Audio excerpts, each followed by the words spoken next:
Bismillahirrahmanirrahim, kata pengarang rahimahullahu ta'ala. Maka wajib bagi Allah Subhanahu wa ta'ala 20 sifat, iaitu wujud. Dia kitab ni dia ringkas je, dia tak terjemah. Dia bawa wujud, kidam, macam tu. Wujud, jadi saya terjemahlah tuan-tuan semua. Wujud artinya ada. Dan kidam artinya sedia kala. Makna sedia kala iaitu tidak ada mula. Allah Subhanahu Wa Taala tidak ada mula. Beza dengan makhluk, semuanya ada mula berlaku. Kita ada mula. Rohani kita bermula pada alam arwah. Ketika Allah Subhanahu Wa Taala buat ruh kita. Itulah mula kita. Dan jasmani kita bermula ketika kita keluar daripada perut mak kita. Jadi kita ni terkumpul ataupun terdiri daripada dua perkara. Rohani, roh kita, dan juga jasmani, tubuh badan kita. Dua-duanya ada mula. Tapi mula dulunya adalah roh dulu. Kemudian baru jasmani. Okey? Dan baqa artinya kekal. Allah Ta'ala ni tidak ada akhir. Kekal ni maknanya tidak ada akhir. Adapun sekalian makhluk, secara asasnya ada akhir. Melainkan beberapa makhluk yang Allah Ta'ala takdirkan. Allah Ta'ala jadikan dia sebagai kekal. Dia tidak hancur. Tapi bukan dia kekal zati, tapi dia panggil kekal aridi. Maksudnya, Allah Ta'ala yang tentukan dia itu, jadikan dia itu kekal. Bukan yang dia sendiri itu kekal. Adapun Allah Subhanahu Wa Taala baqa, dia kekal zati, kekal dirinya sendiri, tidak ada siapa yang masuk campur. Jadi misalnya benda yang kekal ni contoh roh kita. Roh kita ni tuan-tuan semua bila kita mati, dia tak mati. Dia tak ada hancur. Cuma dia berpindah alam. Daripada alam ni pindah ke alam arwah, alam barzakh. Alam selepas mati itu dipanggil alam barzakh. Lepas pada tu pindah pada alam akhirat. Jadi dia tak ada hancur. Mana kekal dia. Tapi yang jadikan dia kekal tu Allah Subhanahu Taala. Bukannya dia kekal secara zati, tapi Allah Taala buat dia kekal. Maksudnya dia panggil kekal aridi. Lagi contohnya syurga neraka. Syurga ni Allah Ta'ala buat dan dia dah ada sekarang. Dia ada awal tu ada. Tapi dia tak hancur. Dia kekal. Tapi kekal dia tu Allah Ta'ala yang buat. Bukan dia kekal secara zati, secara diri sendiri. Contoh yang lain, jasad para Nabi. Jasad para Nabi ni dia kekal. Dia tak hancur. Tubuh badan Nabi-Nabi ni Allah Ta'ala takdirkan dia tak hancur. Tapi dia tidak hancur, dia kekal tu. Bukan kekal zati, tapi Allah Ta'ala yang jadikan dia kekal. Itu beza dah. Jadi makhluk semuanya ada awal. Tetapi ada beberapa makhluk yang Allah Ta'ala takdirkan, dia ni jadi tak ada akhir. Jadi berkekalan macam tu. Sebab itu masa saya pergi ke Palestin, kita ke Jordan. Masa pergi Jordan, ziarah kubur Nabi Yusha. Nabi Yusha ni Nabi yang mengiringi Nabi Musa AS. Ketika Nabi Musa menggembara mencari Nabi Khidir. Kan? Al-Fatah tu disebut dalam Quran. Sampai di sana kubur dia panjang. Dia panjang ni kot. Kalau lebih lagi tak tahu. Jadi saya tanyalah penjaga kubur tu. Nabi Yusha ni memang panjang ke? Dia kata tak. Masa dia orang jumpa kubur tu, dia orang kata jumpa banyak tulang. Tulang-tulang. Panjang. Jadi kita tak tahu mana satu, kita pun buat kubur belakang. Jadi saya pun terlintas, kan Nabi Yusha ni Nabi. Macam mana boleh hancur pula jumpa tulang? Patutnya Nabi ni dia tak hancur. Jadi ala kulli hal, tuan-tuan semua, Wallahu'alam.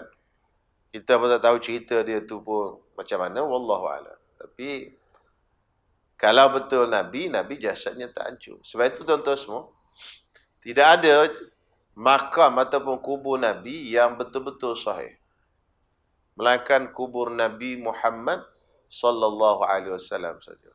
Yang lain hanya cerita tradisi, warisan. Kan?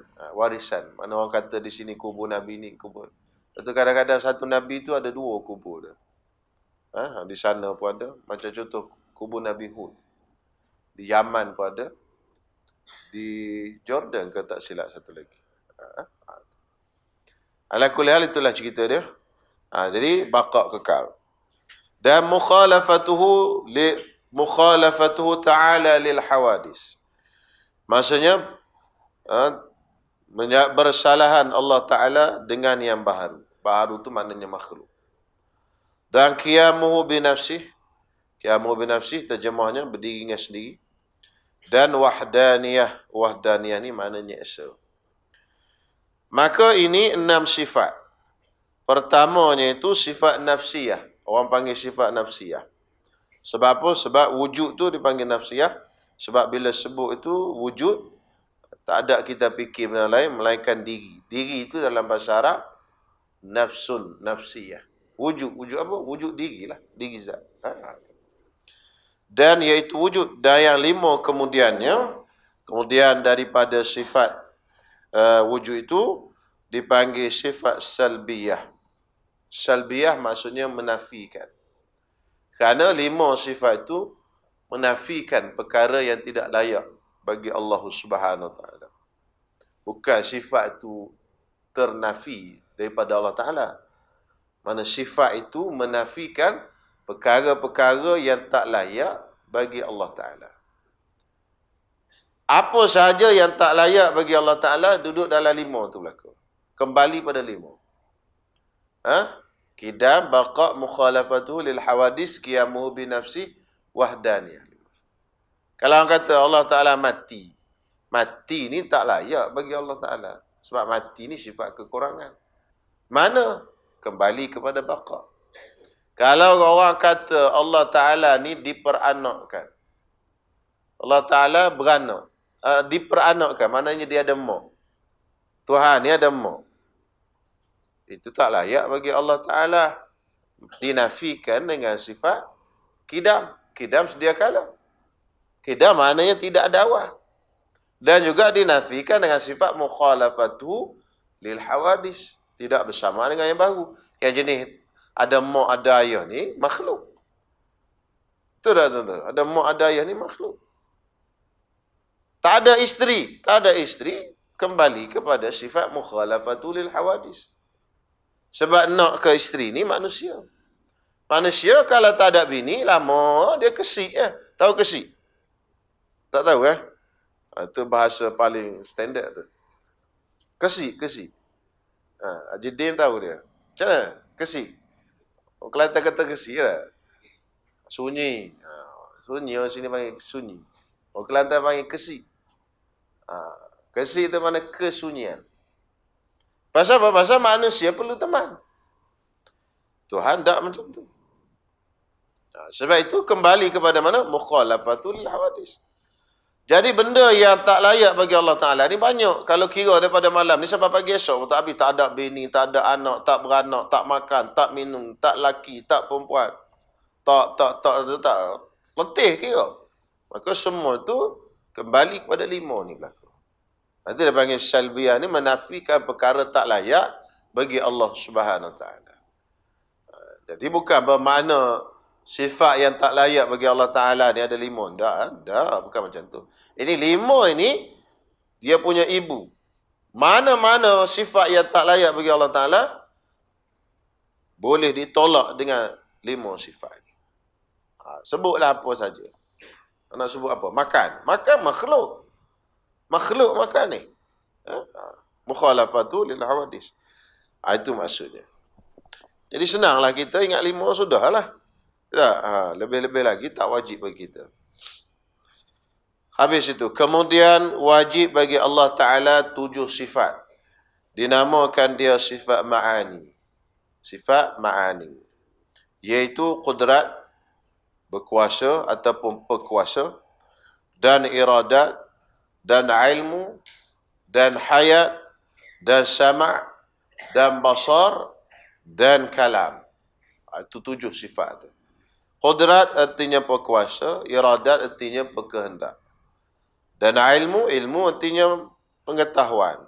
Hayat, penghidup. Sama', pendengar. Basar, pelihat. Dan kalam, itu perkata-kata. Perkata. Bukan berkata-kata, perkata. Kemudian 7 sifat dinamakan dia sifat ma'nawiyah. Dan iaitu melazimkan bagi 7 sifat yang pertama. Maksudnya bila ada sifat ma'ani, adalah sifat ma'nawiyah. Jadi ada khilaf lah di sini tuan-tuan semua. Kalau tuan-tuan belajar sifat 20, kitab yang khusus. Jadi dia ceritalah ma'nawiyah ni, adakah dia sifat yang asing, yang lain, ataupun dia itu hanya sebahagai orang kata hal, ataupun amrun i'tibari dan sebagainya. Panjanglah bahas tu, saya tak nak sebut tu semua. Sebab kitab pun tak sebut. Kalau belajar kitab sifat 20, dia ada khilaf dalam masalah ni. Ada ulama yang kata ni bukan sifat. Kaunuhu ini maknanya ibarat daripada ada sifat ma'ani di zat Allah Ta'ala dipanggil kaunuhu. Ada ulama kata ni sifat yang asing. Itu khilaf. Jadi kalau atas ulama yang kata ni bukan sifat, wajib tahunya 13 saja. Ada ulama yang kata ni pun masuk dalam sifat, jadi sampai ke 20. Jadi nama dia kaunuhu qadiran wa muridan wa aliman wa hayyan wa sami'an wa basiran wa mutakalliman. Habis 20. Dan mustahil pada hak Allah Ta'ala 20 sifat. Dan iaitu segala lawan 20 sifat yang tersebut. Lawan 20 sifat itu mustahil bagi Allah Ta'ala. Jadi dia sebut ringkas gini je. Nak tahu lawan kat mana? Kena tengok kitab hal lain pula lah. Sebab kitab kita ni khusus membicarakan bab semayang. Cuma ulama-ulama dulu, khususnya ulama Fatan ni, bila dia cerita bab semayang ke bab apa, dia tak lepas daripada cerita bab tauhid depan. Sebab benda tauhid ni benda penting. Akidah. Jadi kena ulang hari-hari. Kadang-kadang terlupa. Jadi baca, sebelum baca kitab apa-apa pun, sebelum tulis kitab bab akidah ke, bab fiqh ke, dia akan bawa masuk kepada di awal tu pembicaraan tentang kitab ataupun perbahasan berkaitan dengan akidah. Walaupun ringkas. Ini ringkas sangat ni. Kemudian kata dia lagi, dan harus pada haknya hak Allah Ta'ala berbuat tiap-tiap mungkin atau meninggalkannya. Buat tiap-tiap mungkin atau meninggalkan dia mungkin. Ini sifat yang harus bagi Allah. Mana harus ni boleh. Boleh Allah Ta'ala nak buat, boleh Allah Ta'ala tak nak buat makhluk ini. Itu dipanggil harus bagi Allah Ta'ala. Allah Ta'ala nak buat kita kaya pun boleh. Allah Ta'ala nak buat kita miskin pun boleh. Allah Ta'ala nak buat yang ni lelaki pun boleh, yang ni perempuan pun boleh. Tak ada siapa-siapa boleh paksa Allah Subhanahu Wa Ta'ala. Itu nama dia mungkin. Bebas. Kan? Sebab itu tuan-tuan semua, hidayah itu pun sama. Sifat yang harus bagi Allah Ta'ala. Allah Ta'ala boleh bagi hidayah kepada siapa yang dia nak. Orang yang dia tak nak, Allah Ta'ala tak bagi hidayah. Iman, kufur, sama. Kan? Kalau kita duk fikir, kita ni dapat iman. Alhamdulillah. Orang-orang yang berada di zaman Nabi SAW, yang tengok muka Nabi SAW, bahkan yang menyambut kelahiran Nabi, tapi Allah Ta'ala tak bagi iman kat dia. Itu benda harus, boleh Allah Ta'ala nak bagi. Siapa dia? Dia pak saudara Nabi SAW. Macam Abu Lahab. Abu Lahab tu pak saudara Nabi. Nabi lahir, dia sambut kelahiran Nabi. Gembira dengan kelahiran Nabi SAW. Kan? Lahir Nabi, yatim, pak mati. Jadi Abu Lahab ni pak saudara. Yang sempat dengan Nabi SAW, 4 saudara Nabi ni ada 4 orang yang sempat dengan Islam. Siapa?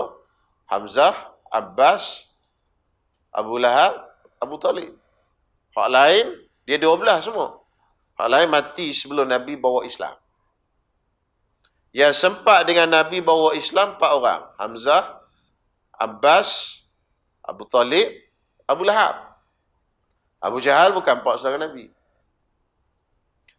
Allah Subhanahu Wa Taala pilih daripada 4 ni, 2-nya Islam, 2-nya tak Islam. Yang Islamnya Hamzah dengan Abbas. Kemudian yang tak Islamnya Abu Lahab dengan Abu Talib. Jadi pilihan Allah Subhanahu Wa Taala. Sebab itu kata benda ni harus bagi Allah Taala. Allah Taala nak bagi hidayah ke ni, tak nak bagi ke ni, boleh. Walaupun kita fikir ni kan 4 saudara Nabi sallallahu alaihi wasallam. Kita apa hubungan kita dengan Nabi? Tapi itu hidayah pilihan Allah Subhanahu Wa Taala. Allah Taala bagi hidayah kepada kita, alhamdulillah. Mudah-mudahan Allah Taala kekalkan hidayah kita sampai kita bertemu dengannya. Amin ya rabbal alamin. Itu benda yang harus. Itu maksud benda harus. Boleh, Allah Taala boleh buat apa saja. Tak ada siapa yang paksa Allah Taala. Tak ada siapa. Lepas tu kita jangan guna ayat-ayat yang menunjukkan kita boleh memaksa Allah Ta'ala. Contohnya lah, bukanlah sampai jadi syirik, tapi elakkanlah guna. Kalau kita buat ini, pasti kita akan berjaya.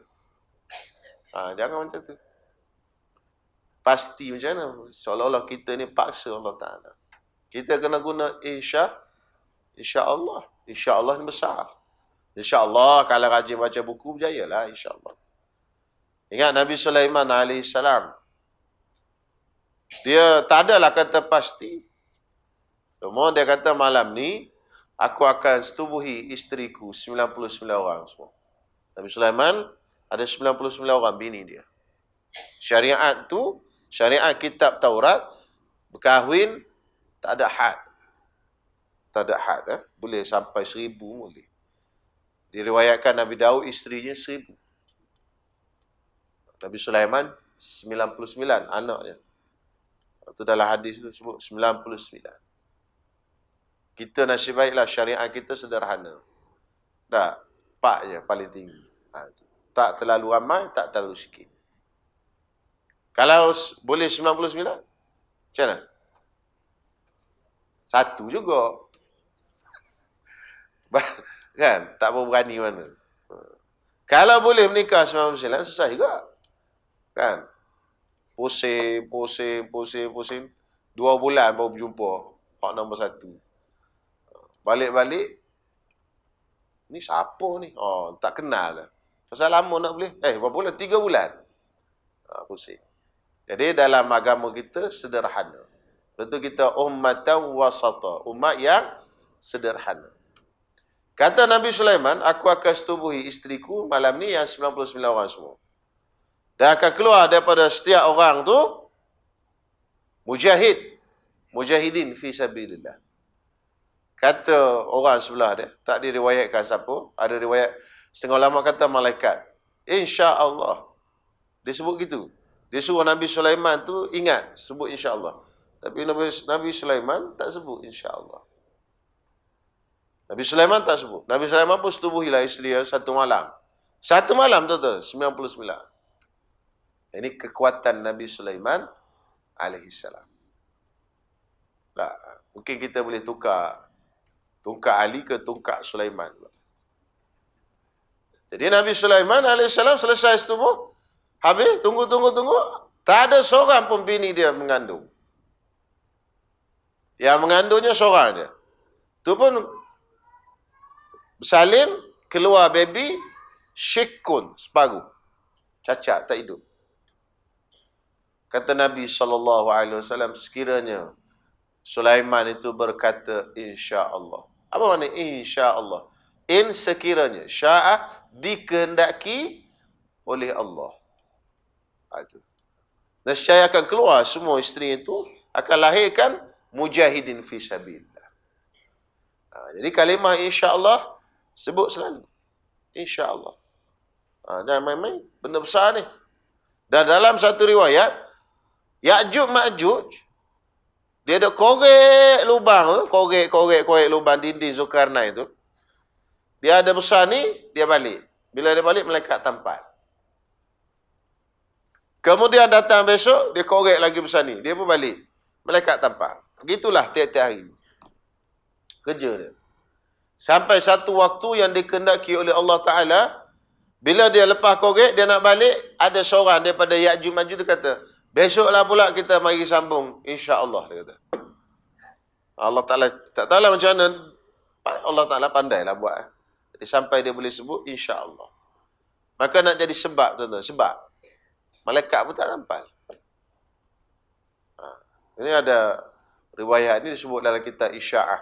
Al-Isya'ah fi asyrati sa'ah. Jadi dia pun korek, tak sambunglah, besok datang dulu, sambung lagi sampailah dia keluar. InsyaAllah. Boleh tuan-tuan semua? Jangan jadi insyaAllah orang Melayu.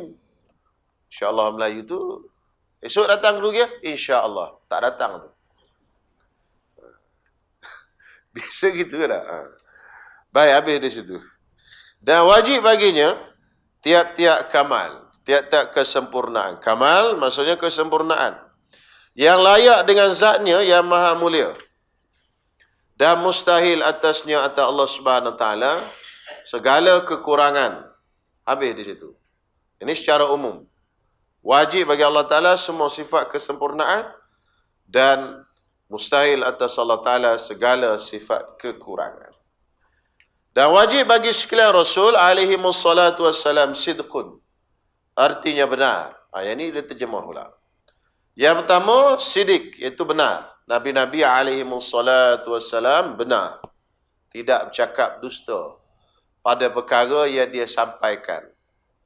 Hak dia cerita tentang Allah, hak dia cerita tentang hari kiamat, hak dia cerita tentang apa yang berlaku di hari kiamat, itu semuanya benar berlaku. Tak ada satu pun dusta. Siapa yang kata Nabi berdusta, maka kufur dia. Kafir. Sebab ini akidah. Tak wajib percaya.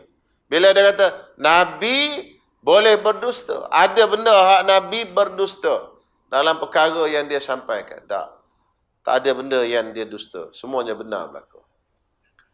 Dan amanah artinya kepercayaan.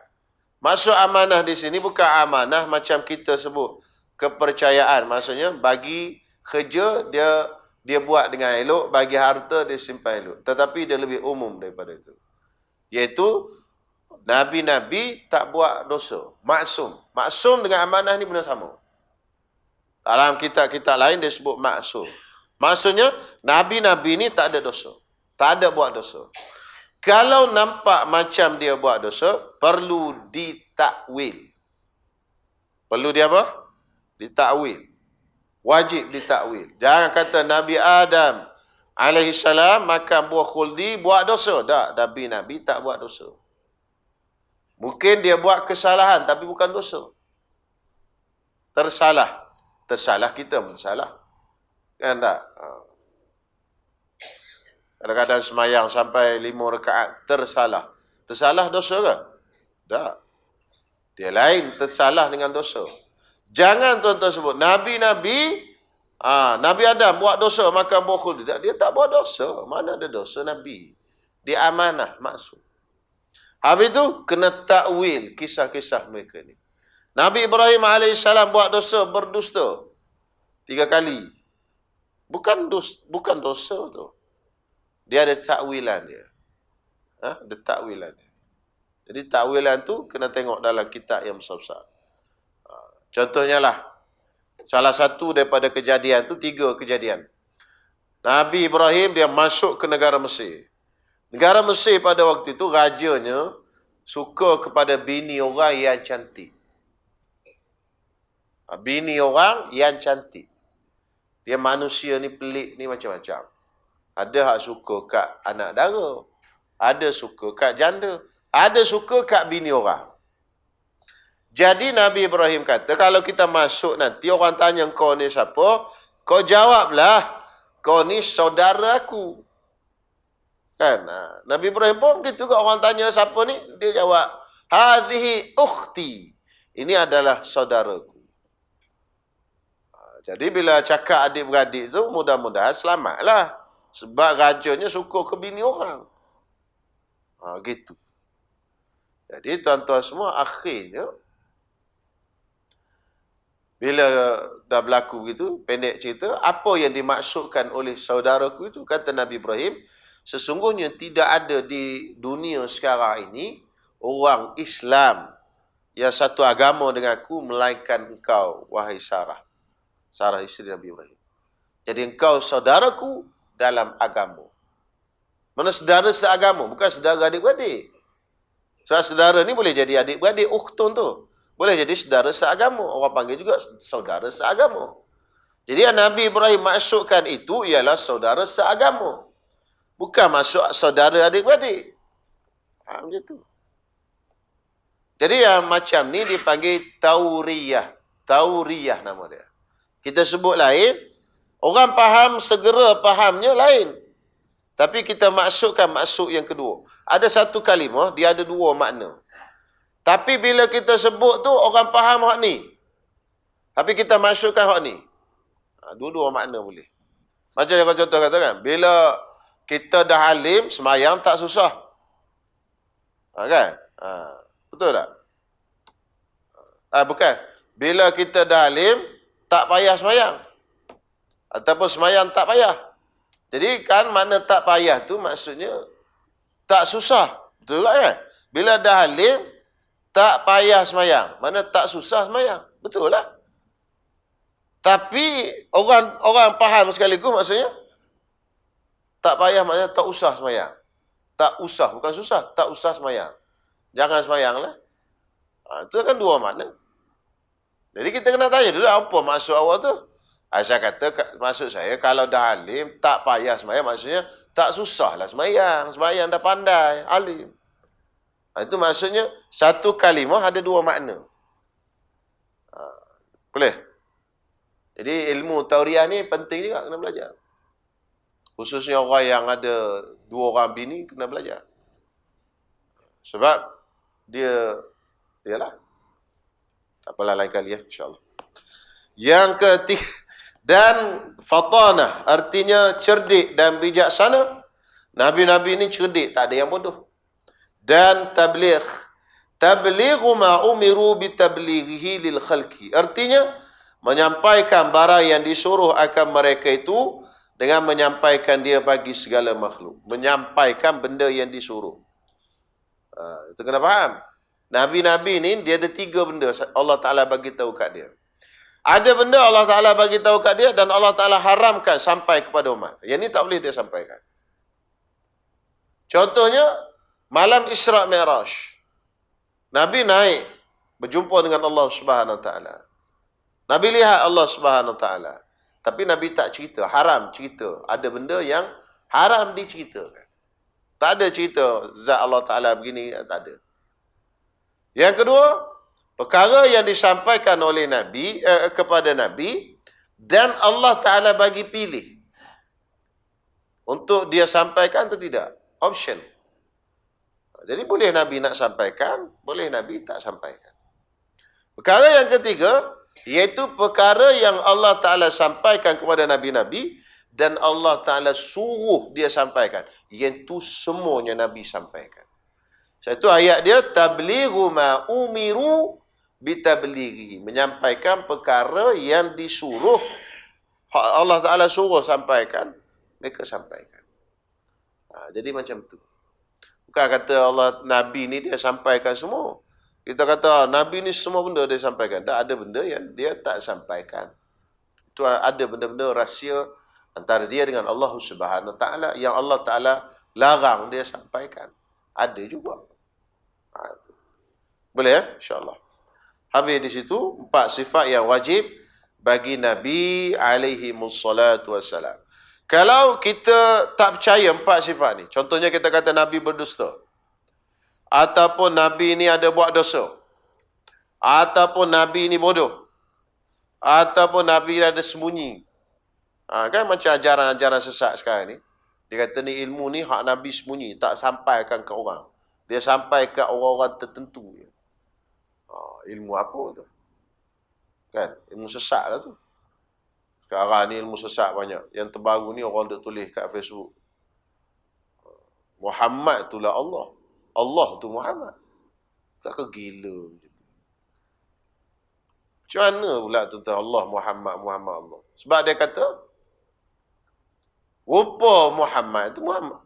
Nama dia Allah. Kan? Allah. Allah itu nama bagi Muhammad. Muhammad, batang tubuh. Kalau macam tu buat apa? Asyhadu an la ilaha illallah je. Wa asyhadu anna Muhammadar Rasulullah. Kan dua syahadah tu. Orang yang buat macam tu tuan-tuan semua, kalau betul-betul dia masukkan macam tu, maka batal iman dia. Murtad. Sebab terbatal syahadah. Batal syahadah. Menyamakan Allah Ta'ala dengan makhluk. Nabi tu makhluk. Allah tu Tuhan. Dah tak betul mukhalafatul hawadis tadi. Dah ramai orang ikut. Bukanlah ramai yang sangat, tapi ada orang yang mengikut. Tuan-tuan semua. Tengok ke komen tu tuan-tuan semua, ada orang ikut. Ini. Benda-benda hak busuk ni ada je orang kutip tuan-tuan semua. Orang Kelantan kata telur temelar. Telur temelar ni ada je orang kutip. Ni kena hati-hati di zaman kita ni. Zaman Dajjal nak keluar. Kalau garis masa panjang gitu tuan-tuan semua, kita ni duduk dekat kat zaman Dajjal ni. Bukan dekat dengan Nabi. Nabi jauh dah tinggal ni. Sebab tu bila makin dekat ke zaman dia, makin banyaklah benda-benda pelik. Kalau orang-orang macam Imam Mazhab 4, Imam Syafi'i, dia dekat dengan Nabi. Nabi dekat dengan Nabi. Dengan Dajjal jauh. Kita dengan Nabi jauh. Ni dekat ke zaman Dajjal. Lepas tu benda-benda pelik ni, dia muncul. Dan kita kata, ada orang ikut, ya. Dajjal keluar lagi ramai ikut. Ni dia punya bunga-bunga dia. Akan datang macam-macam lagi. Kata Nabi SAW dalam hadis, sebelum Dajjal keluar, adanya manusia-manusia mengaku jadi Nabi. Yadda'una nubuwah. Dalam satu riwayat, tak silap saya, 30 orang. Hak besar-besar. Sebelum Dajjal keluar. Dia punya anak-anak murid dia. Bunga-bunga dia. Di Malaysia ni pun dah berapa yang mengaku jadi Nabi. Saya Nabi. Saya Rasul. Saya Rasul Melayu. Macam-macam. Kemudian yang seterusnya. Dan mustahil pada hak mereka itu lawan segala yang tersebut ini. Dan harus pada hak mereka itu Rasul, barang yang ada ia daripada perangai manusia yang tiada membawa kepada kekurangan pada martabat mereka itu yang maha tinggi. Jadi para Nabi ini harus berperangai dengan perangai manusia. Makan, minum, bernikah, kahwin itu harus. Sakit, demam itu harus. Tapi ada satu syarat dia, qaid dia panggil. Iaitu yang tiada mengurangkan, tiada membawa kepada kekurangan pada martabat mereka itu. Makan. Tetapi Nabi-Nabi dia tak makan benda yang menjatuhkan martabat mereka itu. Contoh makan sambil berjalan. Makan berdiri. Itu menjatuhkan martabat. Minum. Tapi Nabi tak minum benda-benda yang menjatuhkan martabat dia. Nikah kahwin, ya. Sakit demam, ya. Tetapi Allah Subhanahu Wa Taala tidak bagi kepada para Nabi sakit demam yang jatuh martabat mereka itu. Anda kena faham. Seperti sakit dan seumpamanya. Sakit. Sakit ada Nabi sakit, tetapi tak ada sakit yang jatuh martabat. Ada sakit hak jatuh martabat, tuan-tuan semua. Kalau dah zaman kita sekarang, sakit jatuh martabat apa? Contoh sakit AIDS. Sakit tu jatuh martabat. Kan? Malu nak cerita. Sakit apa ni? AIDS. Malu kan? Walaupun sebenarnya, ialah sakit ujian Allah Ta'ala. Tapi sakit yang kata pada pandangan manusia, dia jatuh martabat. Maka Nabi-Nabi dia tak ada sakit macam tu. Maka tuan-tuan semua kena hati-hati. Antara cerita yang masyhur, orang duk cerita, di meja-meja kuliah pun ada, iaitu cerita Nabi Ayyub alaihi salam. Sakitnya badan sampai keluar ulat. Ini cerita dusta terhadap Nabi Ayyub alaihi salam. Jangan tuan-tuan cerita ini. Ini cerita Israiliyat. Tak ada satu riwayat yang sahih. Nabi Ayyub sakit, badan dia keluar ulat. Tak ada. Nabi-Nabi Allah Ta'ala tak bagi sakit macam tu. Kena faham. Sebab sakit macam tu jatuh martabat manusia lagi. Macam mana dia nak berdakwah? Dia ada sakit kepala, sakit demam. Nabi sendiri disihir. Ya, Nabi disihir. Tapi adakah Nabi disihir macam orang sekarang ni kena histeria? Oh, mengamuk. Tak. Tak faham. Ada orang kata Nabi disihir. Ya. Tapi kena tengok macam mana. Dalam satu riwayat, Nabi disihir, iaitu Nabi kadang-kadang dia rasa benda itu dah buat, tapi dia belum buat. Kadang-kadang dia rasa benda itu dah buat, tapi belum buat, tapi dia dah buat. Gitulah.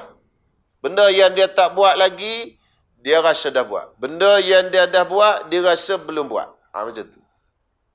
Kita tak nanti kena sihir yang tu. Memang hari-hari rasa macam tu. Nah, makan nasi dah lagi. Dia boleh terlupa makan nasi. Semayang tak lagi subuh. Nabi macam tu je tuan-tuan semua. Kena sihir. Datang malaikat bagi tahu yang Nabi SAW disihir. Diikat dengan sebelah ikatan. Dicampakkan dalam perigi. Kemudian Allah Ta'ala bawa turun. Qul a'udhu birabbil falaq. 5 ayat. Qul a'udhu birabbil bin nas. 6 ayat. 5 campur 6, 11. Setiap ayat Nabi baca, terputus ikatan. Jadi habis putus sebelah. Sembuh Nabi SAW. Macam tu. Jadi tuan-tuan kena ingat, jangan cerita-cerita yang karut tentang Nabi-Nabi yang riwayatnya direka-reka. Dipanggil riwayat Israiliyat. Orang pendeta Yahudi dulu buat reka cerita.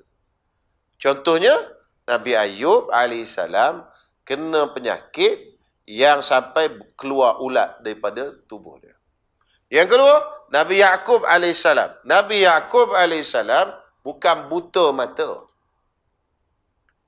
Ini banyak juga cerita. Nabi Ayyub menangis kerana kehilangan anaknya yang dicintai Nabi Yusuf AS sampai buta matanya. Ya Allah, bukan buta. Buta ini satu penyakit yang jatuh martabat. Nabi Ya'qub tidak buta. Cuma dia rabun sikit. Tuan-tuan pun ramai yang rabun. Cuba buka spek, pakai spek. Tak nampak ada sayanya. Kan? Tengok, siapa ni? Tak spek. Ustaz. Itu macam tu je, lebih kurang. Macam tu. Bukannya dia buta. Jangan kata Nabi Ya'qub AS ni buta. Ini satu pendustaan kepada Nabi Ya'qub AS. Ya, Allah Ta'ala bagi sakit kepada mereka, tapi ada satu syarat, iaitu sakit yang tidak jatuh martabat mereka yang tinggi. Yang maha tinggi disebut di sini. Habis selesai di situ. Itu 2 contoh lah. Dan wajib atas tiap-tiap mukallaf beriman dengan sekalian anbiya, sama ada yang tersebut nama mereka itu di dalam Quran atau tiada. Kita kena beriman dengan semua Nabi-Nabi, sama ada Nabi yang disebut nama mereka dalam Quran atau tidak. Maka bilangan anbiya yang tersebut dalam Quran 28. 28 ni mengikut pendapat di sinilah. Hak masyhurnya 25. Kenapa 28? Kerana ada 3 orang lagi nama yang disebut di dalam Al-Quranul Karim, tetapi ulama khilaf. Dia ni Nabi ke tak? Namun dia sebut dengan jelas dalam Quran. Pertama, Uzair. Yang kedua, Luqman. Dan yang ketiga, Zulqarnain. 3 ni ada nama disebut dalam Quran. Tapi ulama khilaf. Ni Nabi ke bukan Nabi? Tapi pendapat masyhur, 3 orang ni bukan Nabi. Uzair, Luqman, Zulqarnain. Jadi tolak 3 ni 25. Kalau Kira dengan 3 ni jadi 28. Jadi pendapat di sini dia bawa yang pendapat kata Nabi yang disebut nama mereka tu dalam Quran ialah 28. Itu baik. Kita bacalah. Pasal dia tulis, kita baca. Iaitu Adam, Nuh dan Idris dan Hud dan Saleh. Saleh ni Nabi Saleh lah. Tempat dia di Madain Saleh. Tempat yang Allah Ta'ala hancurkan kaum Samud. Kan? Madain Saleh. Lepas tu Madain Saleh ni tuan-tuan semua tak boleh pergi. Tak digalakkan pergi. Sebab tempat itu tempat dimurkai oleh Allah Subhanahu wa Ta'ala. Tempat yang dimurkai oleh Allah Ta'ala, kita jangan pergi. Takut diturunkan bala. Dan Ibrahim, dan Ismail, dan Ishak. Ibrahim, Ismail, Ishak ni 3 beranak. Ismail anak Ibrahim, Ishak pun anak Nabi Ibrahim. Cumanya mak berbeza. Ishak, mak dia Sarah. Ismail, mak dia Hajar. Hajar bersalin dulu. Kerana Nabi Ibrahim menikah dengan Sarah, tak ada anak, tak dapat anak. Jadi Sarah pun kesian tengok Nabi Ibrahim tak ada anak, dia pun suruh menikah dengan Hajar. Hajar tu asalnya pembantu dia. Jadi akhirnya Nabi Ibrahim pun menikah dengan Hajar. Lepas menikah dengan Hajar, dapat kat Ismail. Lepas dapat Ismail, tuan-tuan semua, adalah berlaku, tuan-tuan semua, itu hikmah. Hikmah nak jadi sebab je berlaku perselisihan sikit antara Hajar dengan Sarah. Allah Ta'ala arahkan Nabi Ibrahim bawa Hajar, bawa ke Mekah. Sampai ke Mekah, Allah Ta'ala kata, kau letak kat sini. Nabi Ibrahim pun letaklah Hajar dengan Ismail situ, letak sebaku tamar, sebekah air. Nabi Ibrahim pun pusing balik ke Palestin. Bila pusing balik tu, terkejut Hajar, tak ada cakap apa tu. Letak, pun pusing. Cakap apa pun tak. Hajar pun tanya, Ibrahim nak ke mana? Senyap dia tak jawab. 3 kali Hajar tanya. Last, Hajar kata, Allahu amaraka hadha? Allah Ta'ala kau suruh kau buat begini? Nabi Ibrahim berhenti sekejap. Ya. Nabi Ibrahim kata, ya. Allah Ta'ala suruh aku letak sini. Kata Nabi Ibrahim, kata Hajar, tak apalah Ibrahim, balik. Kalau Allah Ta'ala suruh, baliklah. Innallaha la yudayyi'ana. Allah Ta'ala tak akan sia-siakan kami. Iman dia tinggi. Balik Nabi Ibrahim duduk dengan Sarah. Tak lama lepas tu, lebih kurang 14 tahun, beza antara Sarah, antara Ismail dengan Ishak. Sarah pun mengandung kepada Nabi Ishak alaihi salam. Dapatlah anak Ibrahim Ishak. Ishak, anak dia Yaqub. Yaqub, anak dia Yusuf. Yaqub tu, nama dia selain daripada Yaqub, nama dia Israel. Israel. Ya Bani Israel. Wahai anak-anak Israel. Maksudnya anak Nabi Yaqub lah. Jadi kan anak Nabi Yaqub kan ada ramai tu. Jadi daripada anak Nabi Yaqub itu, yang jadi Nabi, ramailah. Sampai kepada Nabi Isa AS. 14 kali Nabi Isa AS. Itu keturunan Bani Israel. Bila sampai ke Nabi yang terakhir, keturunan Nabi Ismail. Tu. Nabi Ismail hadut di Mekah tu. Tak ada daripada Nabi Ismail, tak ada Nabi. Tak ada. Last Nabi akhir zaman, Nabi paling afdal, Nabi paling mulia, dapat kat keturunan Nabi Ismail AS. Itu Bani Israel. Dia punya marah, dia punya dengki, dia punya tak puas hati. Bukan dia tak tahu. Itu cerita tuan-tuan, cerita macam mana permusuhan Bani Israel bermula dengan Nabi Muhammad sallallahu alaihi wasallam. Kerana Nabi Muhammad bangsa Arab. Tok nenek dia Nabi Ismail. Yang tak pernah ada daripada kalangan mereka daripada jadi nabi. Nabinya dibolok kepada Bani Israel kesemuanya. Kiralah sejak daripada tu, selepas daripada Nabi Ibrahim, Ishak, Yaqub, Yusuf, Ayub, Shu'aib, Sulaiman, Daud apa semua. Sampai Nabi Isa AS. Last Nabi Muhammad sallallahu alaihi wasallam daripada ni, sebelah Arab. Daripada keturunan Nabi Ismail AS. Jadi bermusuh tak puas hati sampailah kepada hari ini. Sampai kepada hari ini. Baik, sikit lagi nak berapi 28 ni ya. Kemudian Lut dan Yaqub dan Musa dan Harun. Musa dan Harun adik-beradik. Syuaib bapa mentua Musa. Dan Zakaria dan Yahya, dua beranak. Zakaria bapa, Yahya anak. Dan Isa dan Daud dan Sulaiman. Daud dan Sulaiman pun dua beranak. Daud bapa, Sulaiman anak. Dan Ilyas dan Ilyasa dan Zulkifli dan Ayub dan Yunus dan Nabi kita Muhammad sallallahu alaihi wasallam. Dan Uzair dan Luqman dan Zulkarnain atas bersalah-salahan ahli tafsir pada tiga yang akhir ni. Iaitu tiga akhir ni tadilah Uzair, Luqman dan Zulkarnain. Jadi ulama tafsir khilaf. Ni Nabi ke bukan Nabi? Tapi mengikut kebanyakan jumhur, dia kata ni bukan Nabi, ni adalah lelaki yang saleh. Ni lelaki yang saleh.